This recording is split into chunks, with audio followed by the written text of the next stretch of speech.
We're live. Hello and welcome everybody to 40K Frontiers, living up in Luxembourg. And with us today, we've got two beautiful and handsome dudes. I mean, look at those beards, like the beard game on point. We've got Thierry. How are you, buddy? Hey, how are you? Thanks for having us on. Very well, thank you. No worries. Thank you for so these guys reached out to us and appreciate you guys having us on. And I'm sure they've heard the story more than once and they'll hear it again about how I love the Luxembourg community to an extent and what they stand for. So, as well as Thierry to support him alongside 40K Jesus himself, but it's not Sean Aiden, it's Bollos. How you doing, buddy? Thanks for the intro and thanks for having us. No worries. And also, I mean, it's not as facially haired, amazing as these lovely gents, but he's still beautiful and he's still one of a kind. It's Mr. Taus. How you doing, bud? Yeah, that's not one of your better intros for me, Sam, but I'll deal with it. I'm doing much better, honestly, now that you've come back to help organize things, because these guys reached out, but they made the foolish mistake of reaching out to me. I'm good at doing stuff on the day, but less so on the planning front. We've been trying to have this show for a wee while, but I have been organizing other things and I ran out of mental bandwidth. But it's fine. Sam's back. Things work now. No worries. So so appreciate you guys reaching out. So these guys reached out to us and wanted to chat. And look, the Luxembourg community is a small one, but one we definitely want to learn and find out more about it. But before we get deep into the questions and stuff like that, start with you, Thierry. So how did you get into 40K and how long have you been playing for? Ages, really. I remember that I don't know what age I had, but my uncle bought the fantasy box, the starter box with the Lizard Man and the Bretonnian. I have no idea which edition it was. And I started playing that. And at some point, there was actually a Games Workshop opening in Luxembourg. So I volunteered there. Well, not volunteered, but the part-time spot they have. And I worked there for, I think, 1.5 years as a student.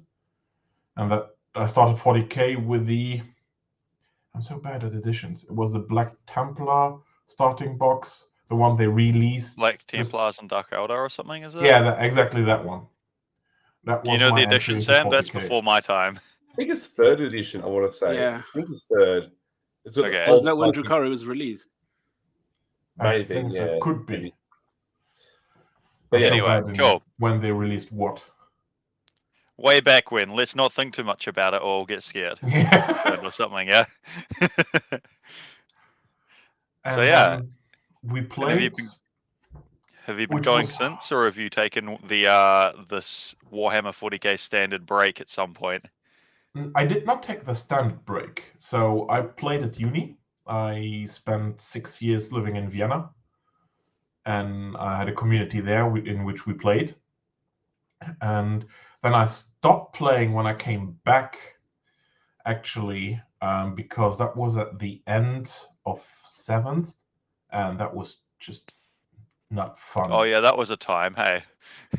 And we had the situation where a very motivated guy and a very nice guy started up a community of Malifaux. Mm-hmm. And that was 2nd edition Malifaux, I think so. Yep. Yeah. So we started all playing Malifaux because 40K was just crazy in times. my opinion, not worth playing. Yep. I didn't have fun. And then at some point, Malifaux died, and then 8 came out, and we basically all jumped ship. And that was around the time where you opened your store, I think. Pretty much. So then the community grew there. Nice. And then we had, for the competitive part, we had Ivan. So we have... It just feels like there's a story. Yeah, we have a big international crowd because we have one of the institution of the European Union here. The court, yeah, exactly. So we had him here. He was a translator at that point, wasn't he? He still is. Okay, perfect. And so he said we could do ETC at that point. And then we signed up for the last edition of ETC. And well, then we went there, and afterwards COVID happened, and Yep. It sure did. but we were back for the first WTC, Nice. and we will How be on did the you next guys too. go, for those of us that are shamefully not following the I don't know, I couldn't think of a thing to add in, but the Team Luxembourg. I am going to blame the morning. It's early in the morning. I'll drink caffeine. Drink caffeine. There we go. Yeah. Nice How shirt, did you by guys the way. go at either ETC or WTC? Not what in the results? Or... Don't Yeah, ask. sure. Results, making Yeah. friends, like compared to expectations. Answer it how you will. We weren't last. Both times. Yeah. So that was our expect. Was that the goal and goal achieved? Yeah, sort of our thing then? goal. Let's not be last. Let's try not Nice. to be last. Yeah. No, that's solid. I mean, it's good to have. And did you have fun with it? Oh, absolutely. It was a friend. blast. Yeah. Nice. We're going back every year now. We get the team together and we go back every year now. But yeah, trying to get a bit more serious. Yep. Not get second to last, but maybe third or fourth. Yeah, exactly. Make it off the bottom podium. You and Latvia can fight it out, and I'm sure Team New Zealand will be joining you there shortly in wooden spooners and on the bottom of the pile. So you guys will be all right. Careful, you. Yeah. No, you guys. That's awesome. And also, go congratulations, by the way, for like actually making the trip to WTC. I know it's really far for you guys. Yeah. It's a lot more than like the 15-minute, walk to the other side of your country. Took me a week's preparation, mental preparation. Yeah, it was hard.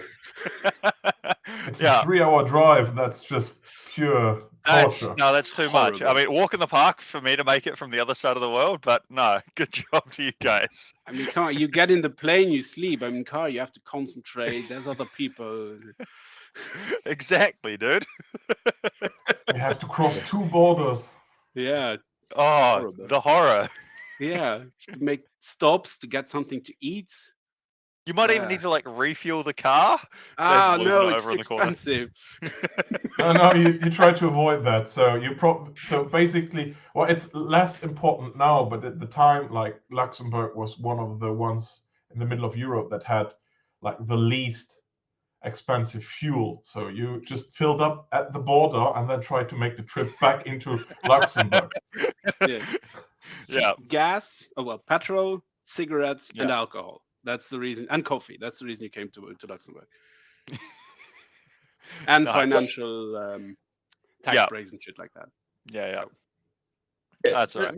Yeah. So we talk about Luxembourg a lot, but like for international audiences and stuff, where the hell is Luxembourg? And for hints, I'll show a map so you can sort of explain it probably better. So, Bollos, where is Luxembourg? It's kind of in the middle. Like there was a French minister said Luxembourg had absolutely no historical reason to exist anymore because we're just like not between Belgium, France, and Germany, and it's like it used to be important, but it isn't anymore. But it's like we haven't got any beaches, we haven't got nothing. It looks like a shoe. Yeah, that's something you can say. It's like small Italy. I was gonna say it looks like like Michigan's lost its thumb. Like the state of America. But yeah, it's nice and conveniently nestled between all the big nations in Europe. Yeah. There you go. So, so thank you, Thierry. Scale. Yeah, but Bollos, so how did you get into 40K? It sounds like you own a game store. Like, how did you come across that? I do, and it's one of the things where people say, "Well, you just made your hobby into your job." No, my job became my hobby because it was a moment of opportunity where we realized there was no place where you can actually sit down and play. There was no place where you had like a big space where people could play Warhammer. There was the Warhammer store closed, the other store that was open closed 2 years before, and then was like small, so we can just go in and buy stuff. There was no dedicated play area, so we started that up. And obviously, I mean, that's the deal of every shop. You sit there in that box that looks kind of alluring. You look over to it and you go like, I might get that later. You just continue looking at it as if it's looking back at you. And you just you have that unspoken bond between you and that specific box. And at the end of the day, you just get it. And I was always trying to hold myself back because I know Warhammer is very expensive, takes a lot of time. And then, what was it? The Dark Imperium box came out. That was 8th edition. I played Malifaux before. I played, what's it? I'm going to call it Garden Fantasy, because we had like a big table set up in the garden. We played 2 or 3 games of fantasy. That's about my entire tabletop experience. And a friend came in and said, yeah, well, how about we get the box, we split it? And I said, I'm trying to hold back, but it's like going It's out giving and me saying bedroom no eyes drink. from the corner of the store, right? Yeah, Like, exactly. hey, just buy me. Just Yeah, one time. buy It'll me, be fine. buy me. Yeah, I got the Death Guard bit, and before you know that, 5,000 points to get a Death Guard, because I have a problem. And Like a disease, isn't it? It is like a disease. It just spreads through you, and then some points you just wake up. What have I done? I need more. Yeah. Yeah, so that started all for me. And then, as Thierry said, we had Ivan. If he's watching, I don't think so. He's the one that got us into competitive a bit more, because the ETC, we went there the first time and it was fun. And they basically said, "You'll be captain." I said, "Why?" And they're like, "You'll be captain because you have the store to run. You don't have as much free time because we're open on weekends when other people play. So I don't have that much time to play the games like other people do." And said, "Now that way, when we have team selection, you are captain. You won't be voted out because you didn't play enough." I said, "Sure." And they basically sold me, what was it? I don't know the expression, but they basically set me up so that I have to do all the work. And they just go, good, you do you. When are we playing? Sorry, I have to do this. I have to talk to him. I have to talk to him. Calm down, please. So in the end, the ETC was nice. It was fun. We played the Northern Irish, and every time, mwah, the best time we had. Last game, Yeah. ass-faced. Gonna try to cut back on my swearing. I feel like it's acceptable to say that you're a shit-faced. That's like an appropriate. It's an important descriptor. Yeah, it's just, again, how Sam does it, I don't know. Well, Yeah. professional. I'm a professional now. Yeah. But no, Yeah. that's awesome. So, and like, how long have you had your store for now? 2017 in April. And so, just to 5, 6 clarify, years, yeah. like, did you got a Warhammer store, but you weren't yourself a Warhammer player yet? Is that No, right? it wasn't a Warhammer store. It was like a local gaming store. So Okay. we do carry Warhammer, but it wasn't. I mean, it's one That's of the fair. big 3. Like, there's Yu-Gi-Oh, there's Magic, and there's Yu-Gi-Oh. Yu-Gi-Oh, Magic, and And- Warhammer. Yeah. Those are the 3 big ones, and you basically have to carry it when you Were sell you stuff. into one of those? Magic in uni as well, but Yeah. never really big. It was just basically we found a niche. We had, it's not something you have lying around, spare cash, but we had the financial possibility to open one. Yeah. And so we did, because there was no other. There's a Did you dog see in the the dog? background. I saw the dog. It's a small dog. Yeah. You can ride it. Oh, And so earlier, Terry was going to give a 4 scale, I believe, for Luxembourg, and then Sam rudely cut him off by asking how the other guest, was, and got onto Warhammer. So did you want to go back to that, Terry? No, it's just like the country is like 100 kilometers to 50 kilometers. So yeah, basically, from the store, you drive 20 minutes in any direction, and you're in another country. Yeah, and that's for most people that's hard to believe, and that's what we used to. Yeah, and that's as well why there was the joke or the joking about transit, because these guys will hear, oh, there's a tournament, and it's like, oh, but I got to drive for like 45 minutes or something. No, that's too far. We can't make that. That's 20 minutes is even too far. 20. Okay, yeah. I'm sorry. I mean, for big things they'll move, but smaller things like RTTs and stuff like that, you'll hear excuses. Yeah, but I'm I'm from down south, and if let's say you live in New York and someone says I'm from down south, yeah, it's like a 10-hour drive or it's 12-hour drive. That's understandable. Here it's 40 minutes. It's less or whatever, traffic. right? Yeah, minutes. Yeah. It's just traffic that it's less. But again, most of it is joking. People do move more and more because they're getting more into the competitive side. Yeah. So it's more you have your kind of crowd that gets moving, because before it was just like, do I really want to do this? I'm not into it. And now, because the competitive scene has been growing in the sense that more people actually know that they have to practice, they have to get their games in, And play, you get like and be there. You get like a critical mass of a scene of like a bunch of people that it's like, yeah, I get to go along to the event and I get to meet all the people and play a few games, sort of thing, right? Like it becomes a fun weekend or day. It's or also whatever. to have the critical mass to, like, a problem we ran into is you have to have the critical mass to keep the scene going. Like, you would actually realize that some of the main people were sick, and then the scene collapsed on into itself. So if you only have like 5 active players and 2 of them can't play, often the 3 others don't play, and then you have no representation. There's less games in the shop, and we felt that. Yeah.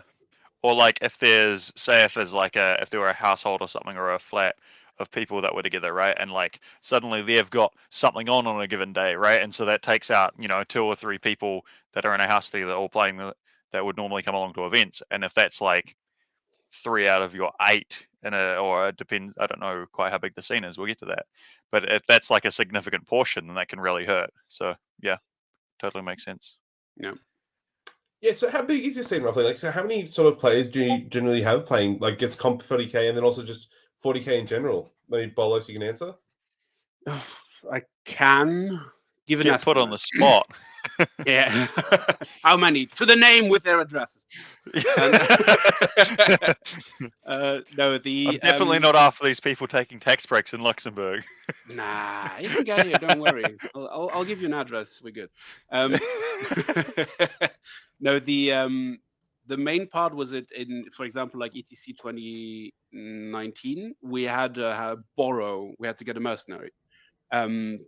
Rest in peace. He died recently. He was really loved by all the community. I think maybe Mark de Moiter, you might have heard from or even know him. He was a really nice guy, but that just showed the problem we had. We had 7 players. We couldn't even get an 8th. Just, we don't talk about a coach or something like that in ETC. Yeah. And we've since realized that it's very, very hard to get the players together, because especially we are not a very, very high skill community. So yeah, that, for it's example, like gathering 8 friends just from like a given tournament, right? But would it be like taking a whole RTT and going like, hey guys, let's go compete at like the world competition?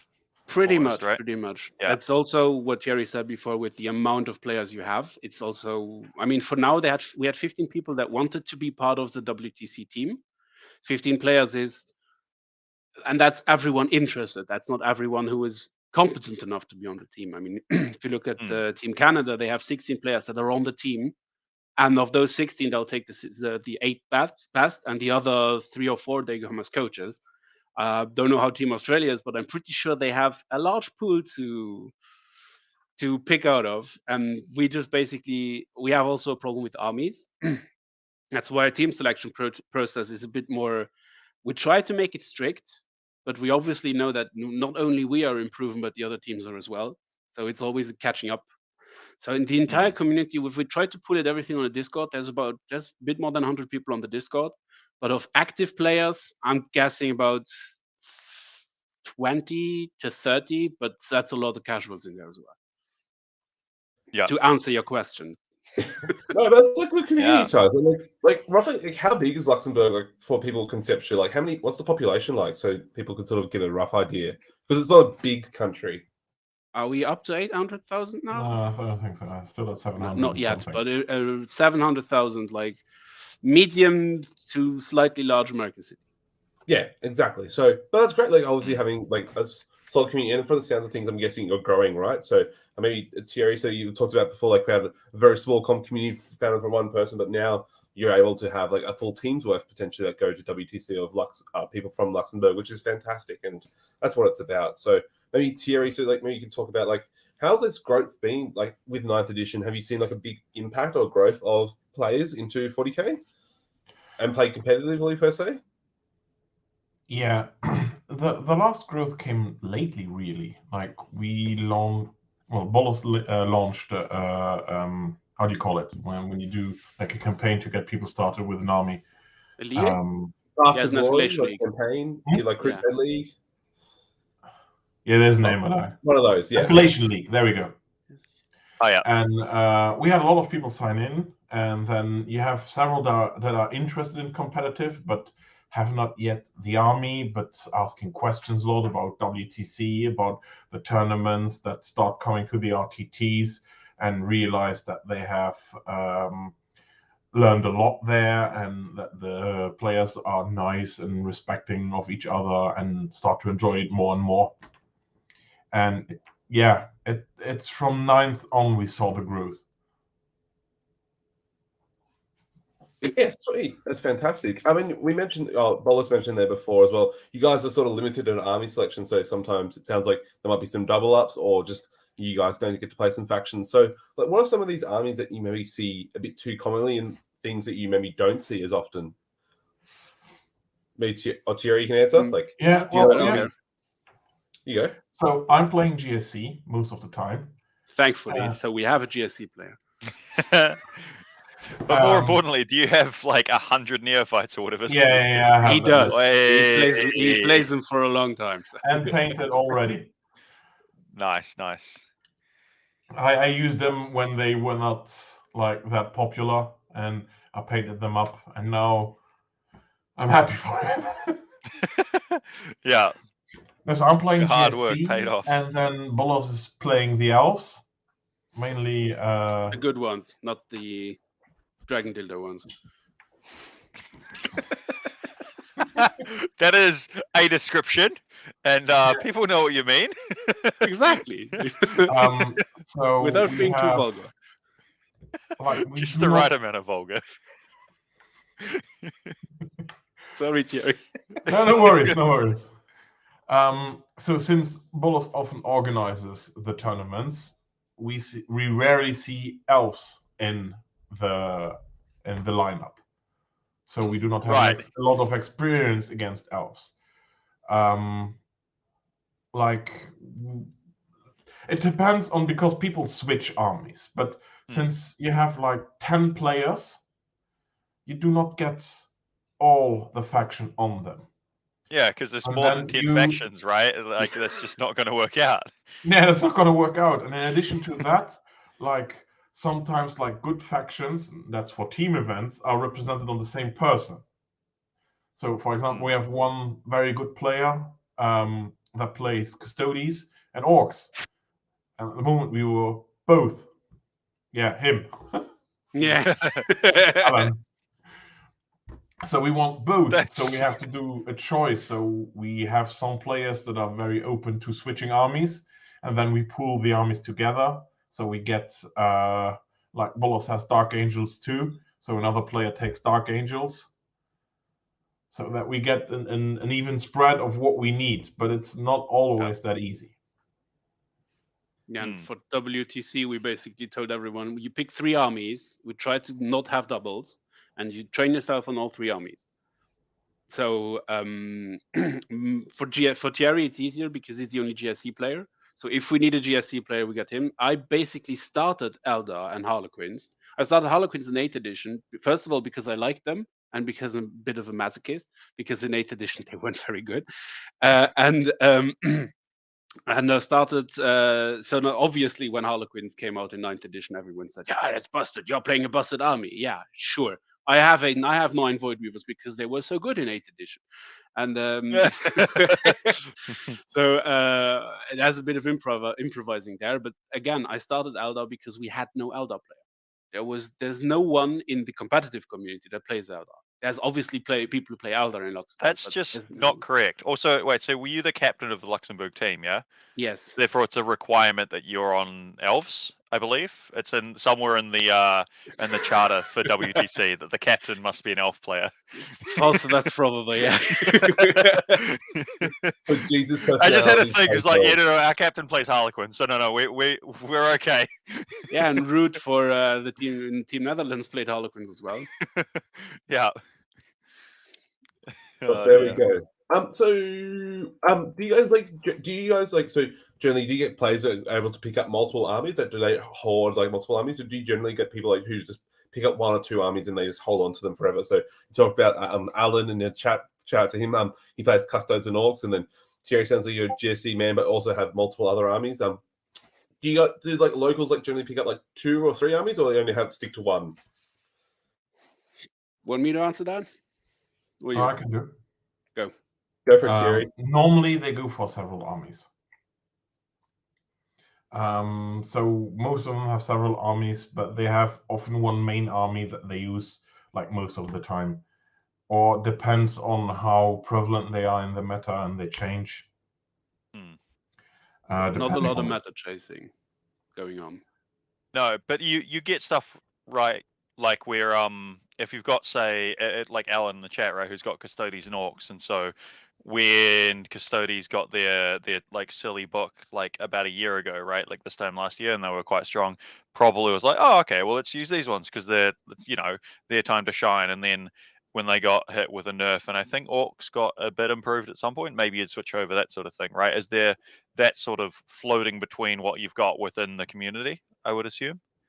Yeah, there's a floating for sure, but the problem we run into is like if you have 8 players for a team, and then you go like, we want, I don't know, Space Marines, GSC, and Orcs and Custodes, and that's 2 players.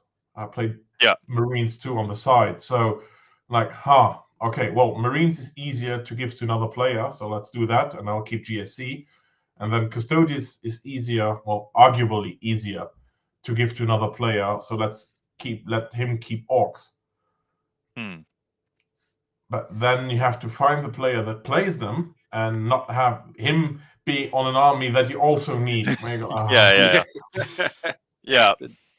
Musical chairs with armies. Choice. Yeah. So obviously we talk about factions a lot here, and like it sounds like you guys have obviously attended the WTC and previously ETC. So with your RTTs and stuff at your one-day events, do you guys generally use like the WTC FAQ, terrain, etc.? All of it, constantly, because that's basically all of we are working towards. Some people go to Alliance Open tournaments. Some people, we went to the UK Glasshammer GT, but then the UK TC has, I think, multiple terrain layouts. There's one overarching one. They've got, I believe, one set of terrain that's theirs, and they've got a different layout for each mission or deployment zone or something about like that. Yeah, but I think last time I used their own ones for a while. It's like the small independent. They do like GTs with 40 people, something like this, where we go there. And some of them going to France, all of France, like Poland, just uses WTC. And since WTC, it's a given set, everybody in the world knows about it. It's the only thing we as a competitive community are working towards. So why not use it? Fair enough. Do you guys also use like the differential scoring as well, like for your singles and stuff like that? Or we do, but most of the time, I mean, for training purposes and everything, we just go full WTC. For like RTTs, it's going to be because then it comes down to a few points. Someone wins a game by 1 point. The big tournament we're having in July, that will use the differential system. I think that makes more sense because I do agree. I don't know if it was you guys who said or someone else who said it, that if you win by 1 battle point, it is basically a draw. It comes down to 1 battle point. There's no real difference. I mean, best general. I mean, okay, never blame dice, but there's no real reason why one would have won and one would have lost. So it's a 10-10. So it makes sense to be a draw because if you win, you have to win by a substantial margin, meaning that you are, in this case, in that particular game, in this particular instance, the better player. Yeah. So like obviously with differential, so like traditionally like WTC, like it's every 5 points roughly the point differentiates, but it's either, apologies, I can't remember exactly, but it's like France or Germany in their singles environment. So with the differential scoring, they adjust it so that the 10-10's like +1 -1 point or +2 -2, like some sort of little barrier, and then that way it becomes like 11-9 is +3 points. So that's where the difference. I think it's a French system. I think from memory. So I want to say the Federation. Possible. Okay. Yeah, one of those. But do you guys also get to do many team events or anything like that? So in Luxembourg? Not Maybe in Luxembourg. Bold assumption that they Thierry. have sufficient players. So, all right, let's do a team event. Right, we'll divide us in half. That makes us. We've got a team of 5 and we've got a team of 4. Okay, so we'll get someone from overseas to come in, and we have a team event of 5 versus 5. We'll play a best of 3. Set. No one from outside of 20 minutes driving distance, please.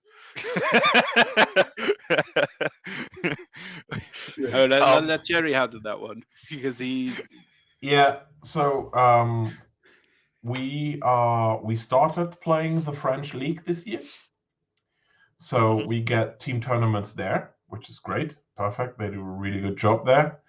And then there is who was on the show too, I think, Root from Team Netherlands. Yep. Who organizes like training events. There will be one next weekend, I think. Weekend after next week, 17th and 18th, is it? Yeah.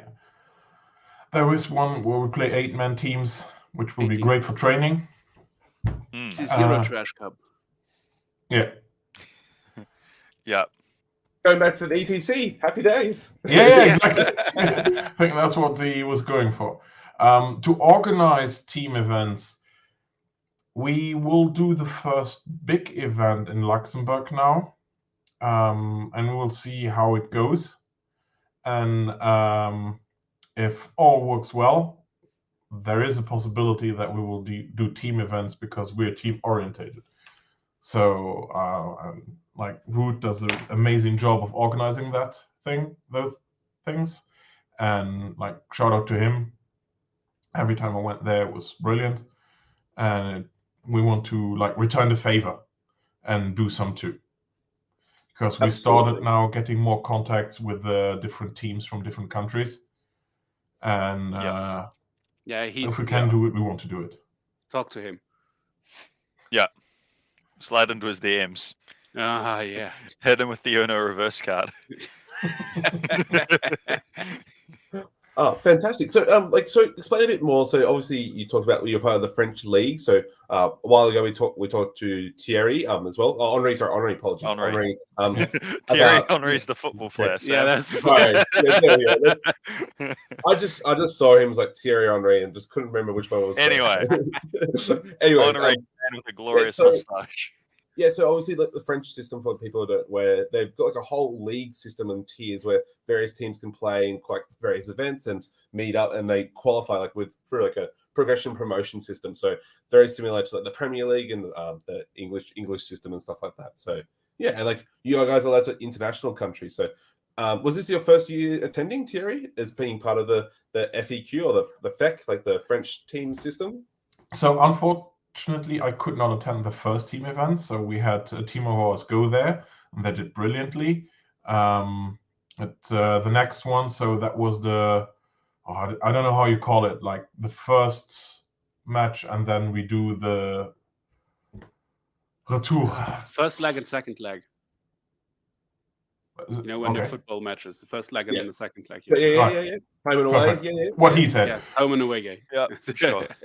Exactly. So I will be attending that one. Yeah. So you play the same you're going to play the same team twice, is it? Or the I same think so. group? Like I said, I could not go to the first one. True. Because that was first like one's around 30 minutes drive. And there's no way I get enough.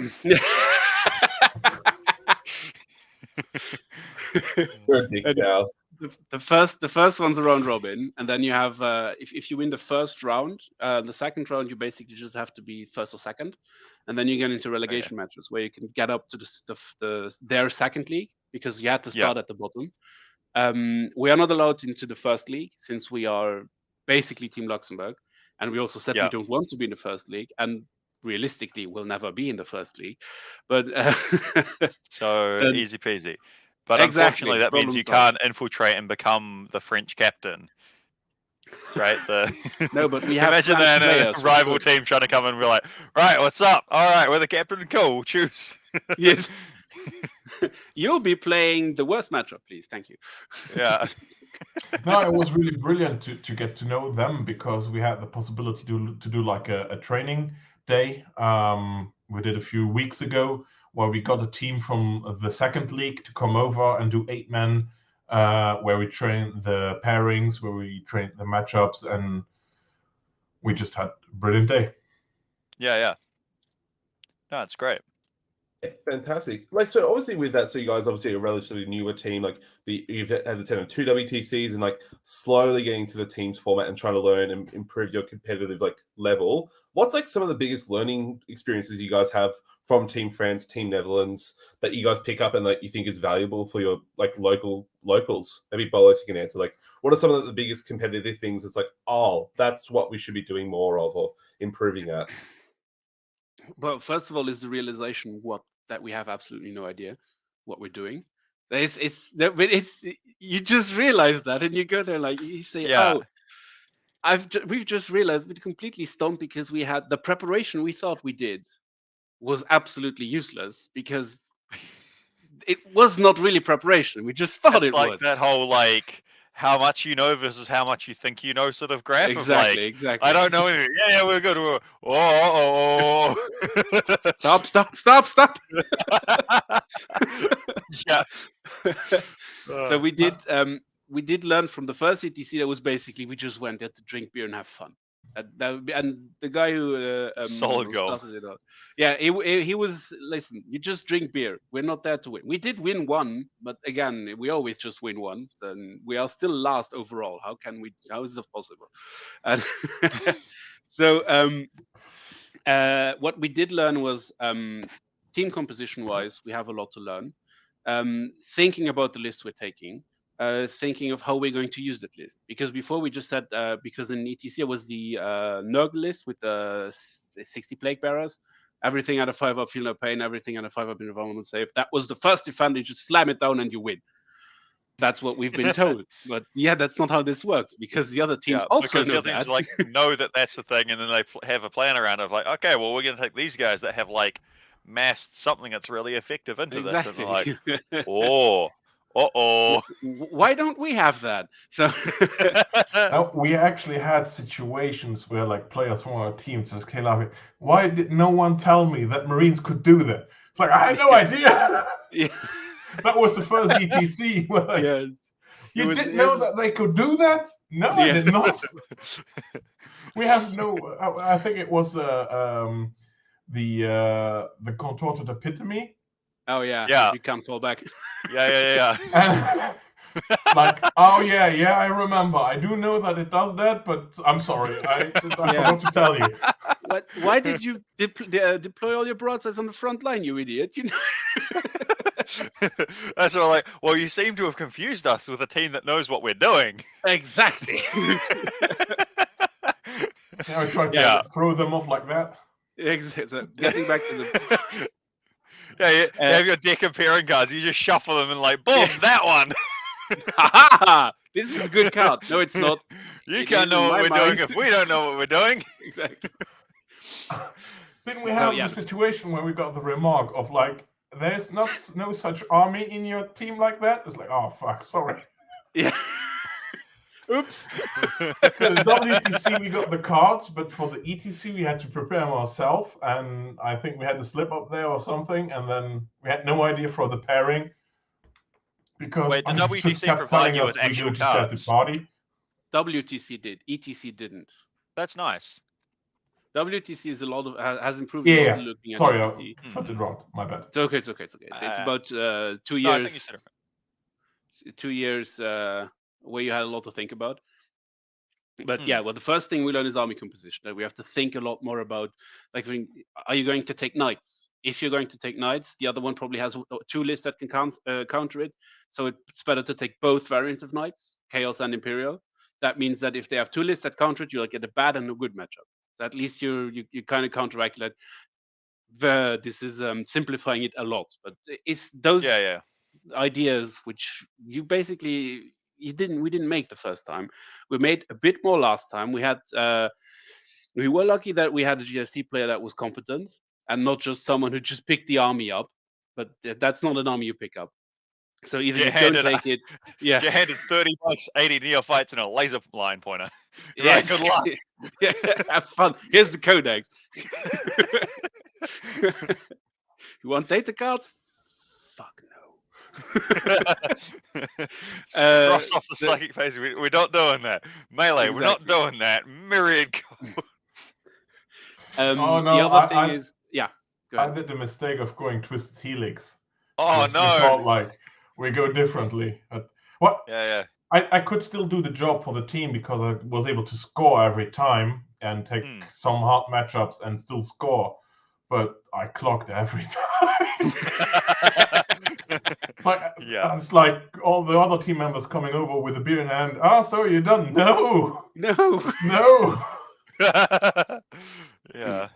So the first thing we learned was team composition. The second thing we're learning is now pairings process and coaching. It's all a learning process. But the thing is, we are catching up, and other teams are innovating more. So that's why we don't go into a mindset where we'll try to win. We'll try to be the best there are. It's like that doesn't happen. But we'll try to improve ourselves, because at some points we'll be passing the teams that don't do the preparation.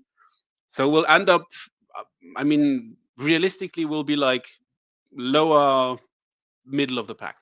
That's realistically where we'll end up with the talent we have, and with the time we're investing into it. If you look at the top teams, most of them have, you can almost call it professional Warhammer players, where they make their money with Warhammer, waking up, playing Warhammer, doing podcasts, doing shows, but that makes my. What do you do for work? What do you own? Wait. Sorry, I couldn't resist. It's okay. He makes money selling Warhammer. Exactly. That's the catch. Catering to loud nerds. Plastic crack dealer. That's different. Yes, it's fine. Exactly. There's lots of adjectives I could have put in there. I went with loud. I had a useful point I was going to make, but I've. Oh yeah, no. It was when the Northern Irish guys were on. They were saying how like their sort of goal at any given event, right, is like, we're not going to try and win. We're not going to try and not come last. We're going to try ruin some team's day that should beat us, and they're not going to, right? Is that you guys can have that sort of things? You go like, yeah, right. You guys, we got your number. You're going down. Exactly. Just prep for one team. What if we don't draw it? Just prep for that team. That's right. Pod system. Prep for one of the three, right? Exactly. Those guys target on their back. Pod system is really nice. Northern Ireland that got us on the last match on ETC, where they started the match by putting a bottle of whiskey on every table. And I'm not blaming anyone, but I asked their then captain, you want to do blind pairings? Because let's face it, none of us are going to do anything. Let's just do blind pairings. And I know that there's going to be copious amounts of alcohol involved. Why not have fun? They said no, so we said okay. We'll do it the hard way. We did the blind ones.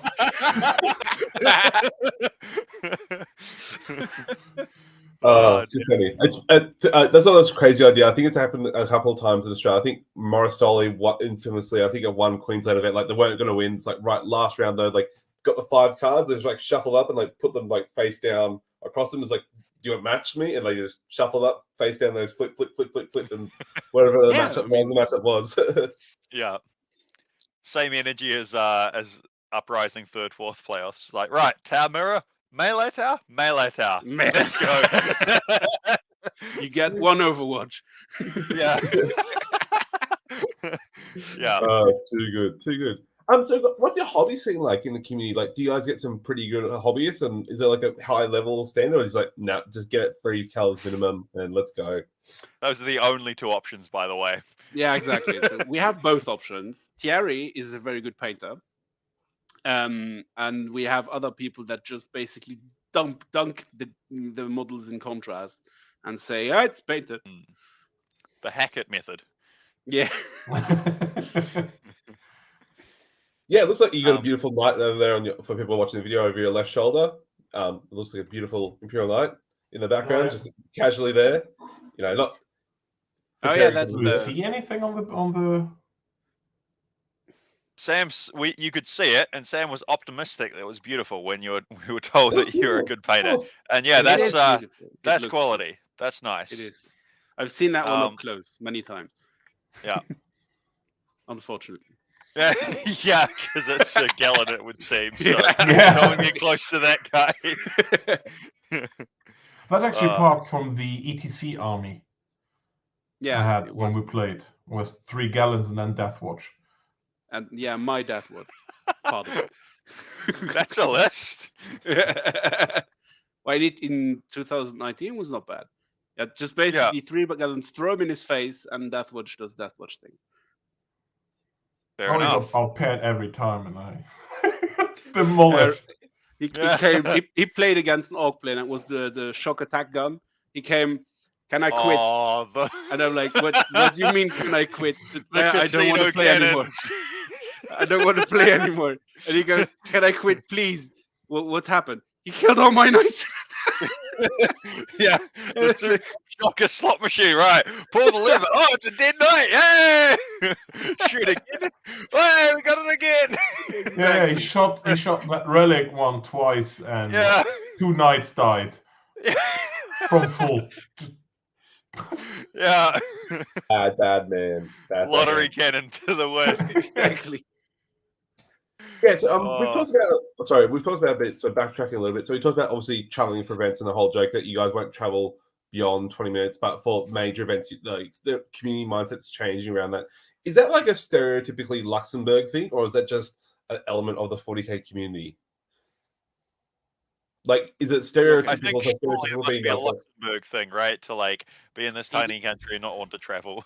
Exactly, it is, because if you, for example, you have an event outside of I'm gonna say Sydney, it's if you have to take a plane basically, or you have to drive a long way to get to another bigger city.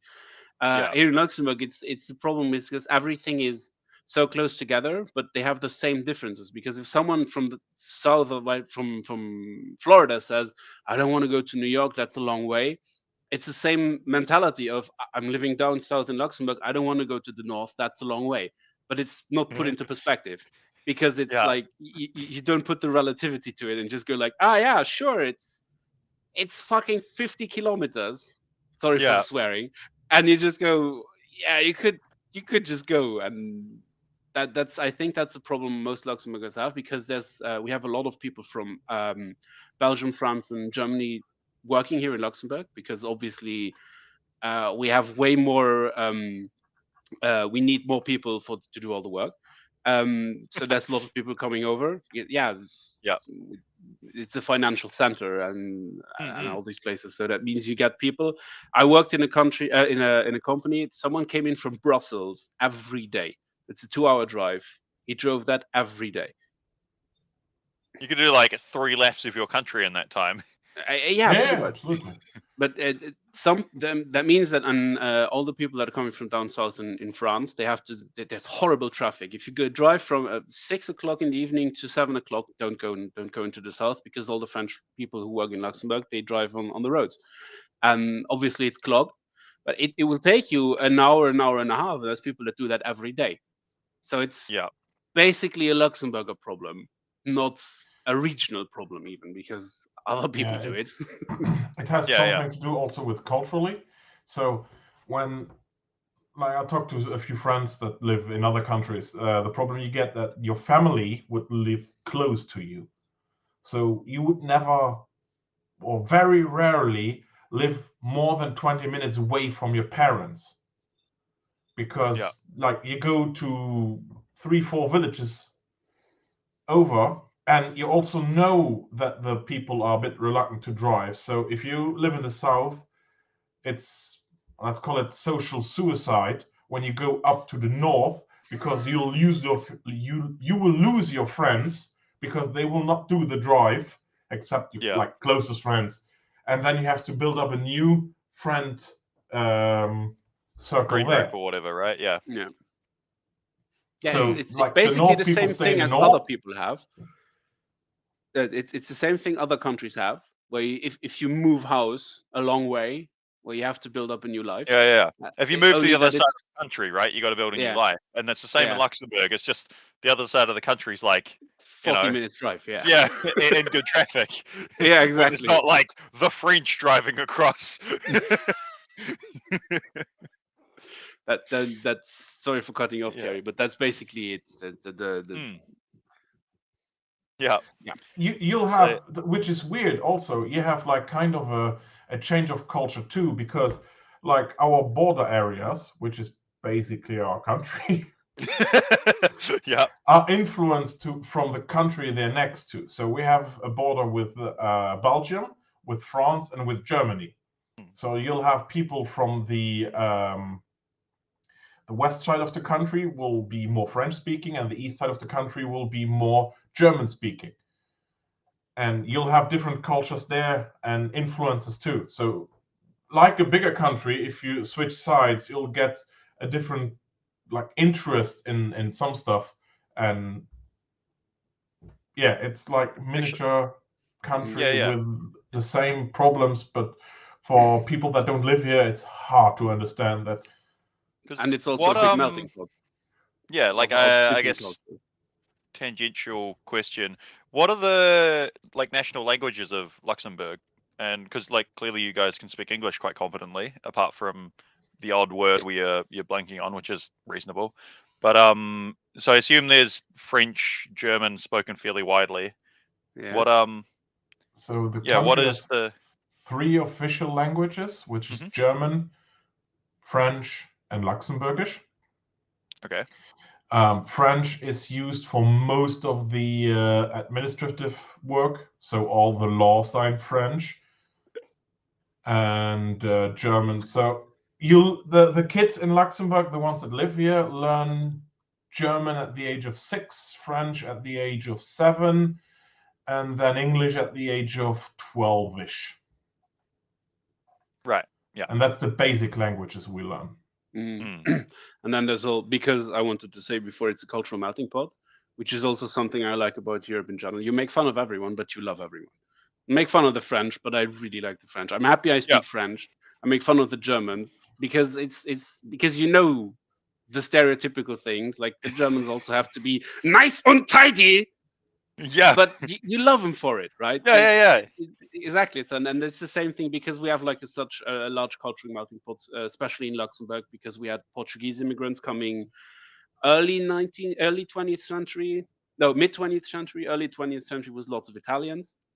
So you won't go far before you hear someone with an Italian name or someone speaking Italian, someone speaking Portuguese, and then you have the entire European culture at the European Commission thing.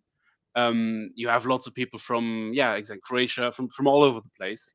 They come here and they basically all learn Luxembourgish, French or German or English. Most of the time it's English. Nobody learns Luxembourgish because what use is it outside of Luxembourg? Yeah. Learn a competent language, man. Is Luxembourgish similar to one of the other languages there German. at least? It's a German-based, like a Germanic-based language. German adjacent sort of thing, yeah. Yeah. They pretty won't fast understand and pretty it. aggressive. Yeah. Just call it farmers' language. Wunderbar! Ja, schnell! But you put that also a bit in perspective. Like our capital city has, I think, we reached 60% foreigners in the capital city. Yeah. So I work in the capital city as a teacher, and like if you have like 20-ish kids, you'll have 50 nationalities. Yeah. Which is awesome. That's brilliant. But it gives you like okay, now that where's that country? I have to look it up. Yeah. Yeah. Be very good at GeoGuessr, hey. And just so I know where that is. Yeah, I suppose that'd help as well though with like at ETC or WTC, right? It'd help with communication with the English being the major language learning through school. The Austrians, same thing. And Yep. and we spoke German with them because we speak most of us speak. We had 2 French people on the team, but we at least spoke German with them. When we were playing the French, we can speak French with them, or the Belgians. So it's it's a plus because everyone who is Luxembourgish knows at least 4 languages. Yeah. Can speak it reasonably well. Let's call it like that. Yeah. Which is like pretty wild for like I feel like it's an English-speaking country privilege or just shortcoming or what have you to be like, we speak English. The Americans speak English as well, therefore we can get away with it. So not really, not learning more languages or that sort of thing. Well, why would you? It's pretty cool.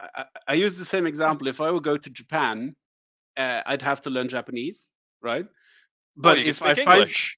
Or if I find a little community where I can buy my Luxembourgish stuff and everybody speaks Luxembourgish, I wouldn't bother learning Japanese. Why would I bother learning Japanese? Because I don't have to learn it. Because I can live my life speaking Luxembourgish, culturally segregated a bit, but I can live there, and so I understand why. No, makes complete sense. So I think Bollos, you had an announcement you wanted to make. So sounds like you guys are hoping to maybe release an event of sorts for halfway through this year. We do. So give me a second. So as most people are probably aware, there's the World Championship in Atlanta, Georgia, on the 17th and to the 19th of November, as far as I remember the dates correctly. And there's a thing in Atlanta, Georgia. I'm aware of that much. Yeah, exactly. Let's go. So I am now, just give me a second. I'm currently then editing the product. That means that we are putting the tickets live in a few minutes. So it's the first event we do. It's the larger event. It's the first 64-man event. We're using everything WTC style. And the idea is because, 64, go. The idea is because it's a you can golden ticket now. Yeah. Because the first place will get their plane ticket paid for to fly to Atlanta, and they'll get the golden ticket entry and blah blah blah blah. This is our first event we'll try to do, and this will be an event where people want to come because there's something to win. The next event, people will want to come because we try to make it a very good event. Yeah. I'm not going to say we're going to make it the best. This one, you're like, oh, look at the golden ticket. It's bait to come to our awesome event. And the next one, they were like, man, that event was awesome. We're going to go again. Exactly. Yeah? That's the idea. Let's go. That's exactly the idea. Yeah, we try to do it community. So we have like barbecue lined up for on Saturday evenings where all the people can stay there and eat together. Because I also really like the idea. We got that from Root, because he organized on the team events. He organized on Saturday evening. He organized like for everybody to go eat somewhere, and that idea is just brilliant. And so we decided to go like this and do like an easy evening. There will be a bar, there will be food, and people can stay there. And food, alcohol, accommodation, good combo. Yeah, the accommodation is something we'll put up shortly. So food, we have a food truck that a friend of mine owns. He'll be making pizzas. He was the first food truck in Luxembourg. Well, one of the first. Well, nice. It was a few years ago. It's not recent. He's opened a restaurant since, but he still drives around in his food trucks because he likes it. So I don't care.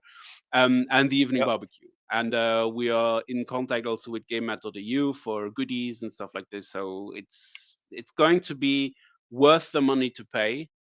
There will be booze on site, obviously, because what's a Warhammer event without alcohol? There's an evening, and we'll follow up with more information for accommodation and lodging and stuff like this. Public transport is free in Luxembourg. So if you find some place where you can get to in the city, there's a train that's going basically to it. So it's 50 minutes from the city away by train. If trains run, I know our train, but none I haven't heard this. Maybe Japan and Switzerland. That's the only 2 countries I've heard where the trains actually run. All the others, as far as I know, are shit. I wouldn't know. We don't actually have a trade system where I'm at. So, you know, I guess they very much don't run. Yeah, exactly.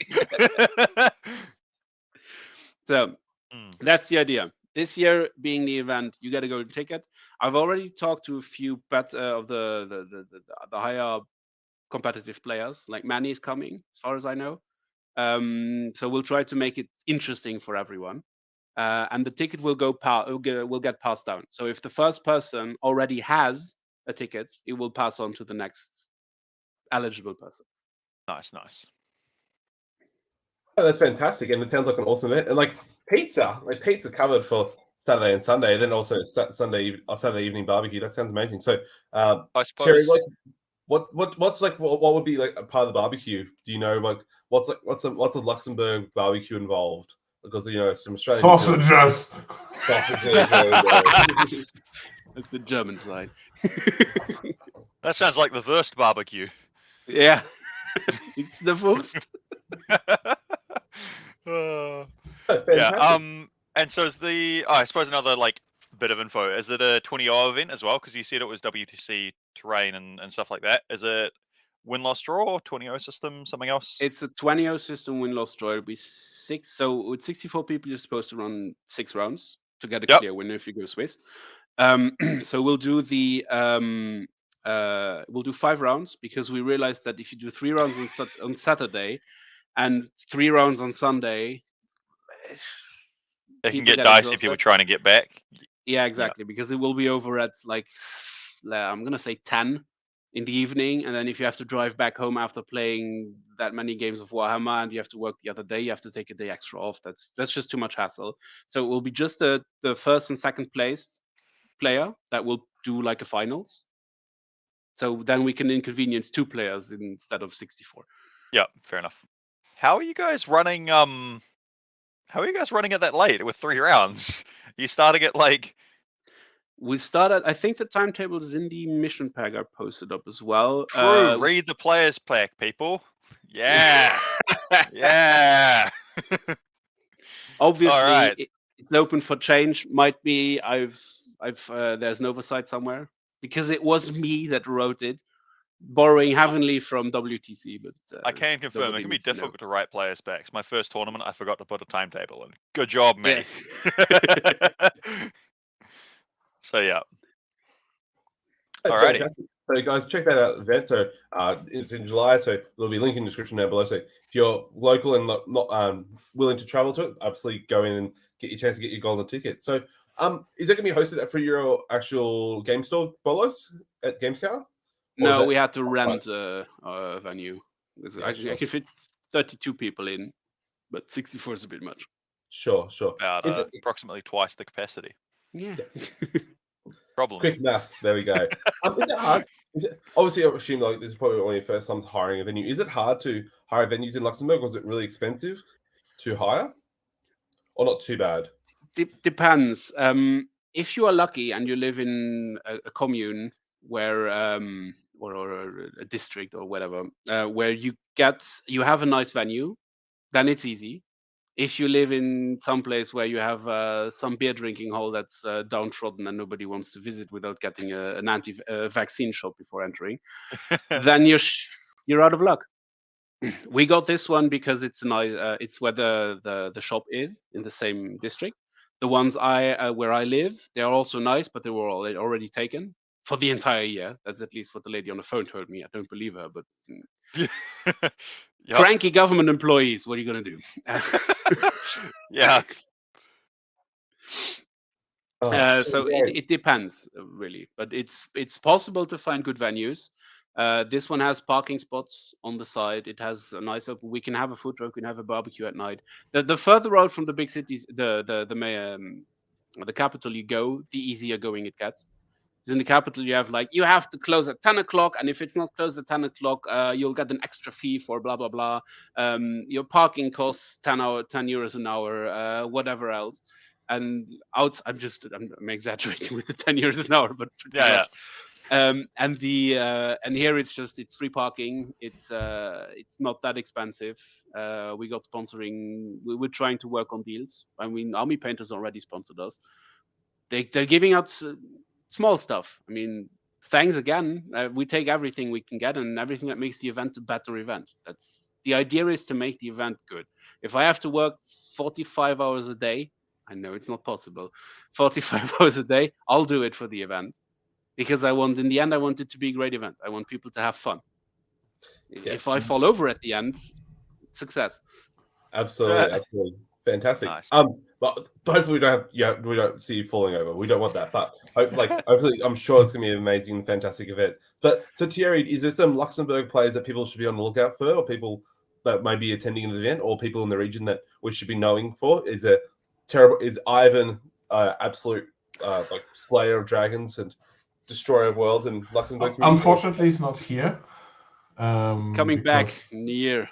For the European Union, he went to Croatia.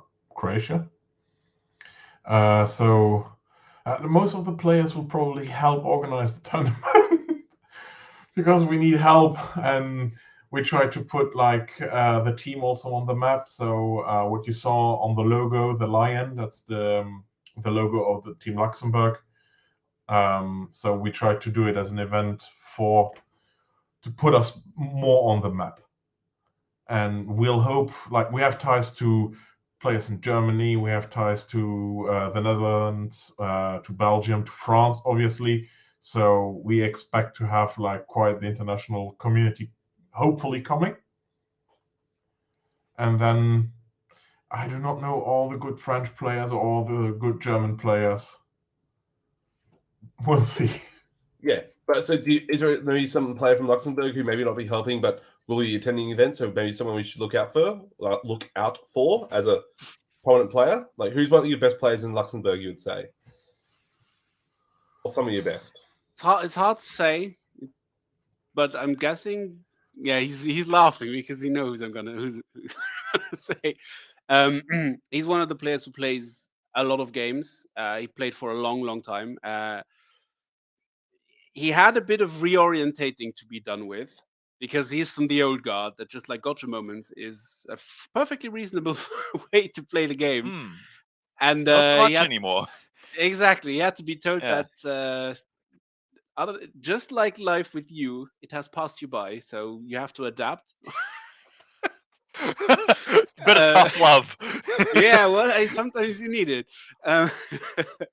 The basic, but he's one of our better players. I don't know if he will come because he has 2 kids and he does have a day job. I'm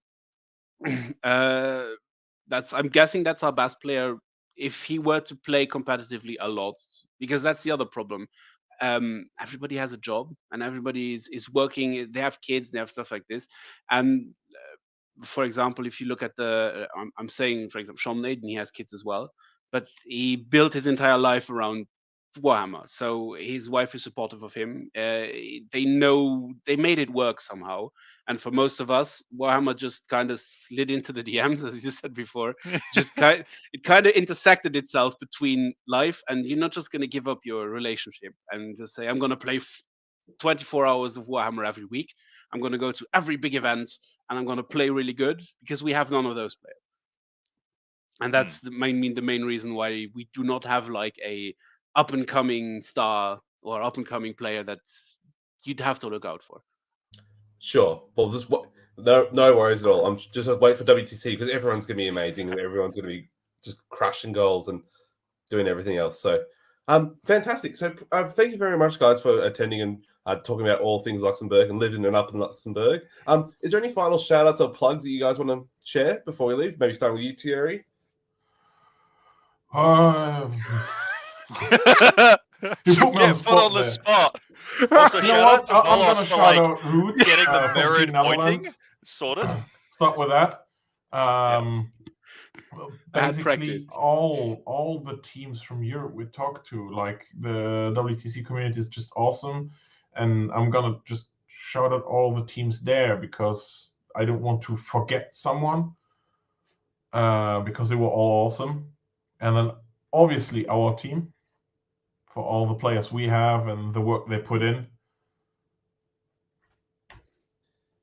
Fantastic. Nice. Solid. Bollos, how about yourself? Everyone who loves me and everyone I love, basically. Oh, Aww. I don't have nothing. I like everyone. It's hard for me to be angry with anyone. It's hard for me to be on the wrong side of everyone. Shout out your store. Shout out your Yeah, store. we talked enough about the store. I'm not gonna. All right. It's saying thanks very much, guys, for having us. I always enjoy podcasts. I'm on not enough because I don't have very interesting things to talk about, but I'm always happy when I am. no worries. No, it's great. You guys have been a great laugh. Yeah, it's been fantastic. So thank you very, very much. Enjoy the rest of your evenings. Sorry, was that Thierry? No, our pleasure. No, Yeah. no worries at all. Thank you so much for reaching out, and best of luck with your event, and hopefully I'll make it over. One day I'll make WTC and hope to see you all there. And Taus, you'll be there though, I'm sure, to laugh it up. Hope so. Team New Zealand. You play for Team New Zealand? Yeah. Oh, brilliant. Yeah. It sounded very, very, very good. Hey, no. Yeah. I'm playing for Team New Zealand. Yes, I am. Sorted.